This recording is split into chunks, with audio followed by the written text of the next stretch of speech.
we'll guide you through how to use Stripe for payments. If you find this helpful, consider subscribing and liking the video. First, go to the Stripe website on your desktop. You'll need to create an account if you haven't already. Click on the Start Now button and fill out your email, full name, and create a strong password.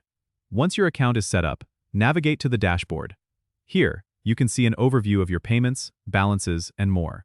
To begin accepting payments, click on Payments from the left-hand menu. Then, click on Create Payment to set up a new transaction. You'll need to enter details like the amount and currency.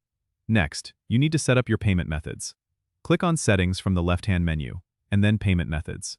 Here, you can enable credit card payments, bank transfers, and other options that suit your business. Make sure to save your settings. Now, to integrate Stripe with your website, go back to the dashboard and click on Developers in the left-hand menu. Here, you'll find API keys that you can use to connect Stripe to your website or e-commerce platform. Copy these keys and paste them into the appropriate section of your website's backend. This allows your site to process payments through Stripe seamlessly. If you're using a popular e-commerce platform like Shopify or WooCommerce, there are plugins available that can make this process even easier. Just install the plugin, enter your API keys, and your store will be ready to accept payments. Remember to test everything in Stripe's test mode before going live to ensure it's working as expected. And there you have it. Your business is now ready to accept payments with Stripe. Don't forget to subscribe and comment if this helped you out.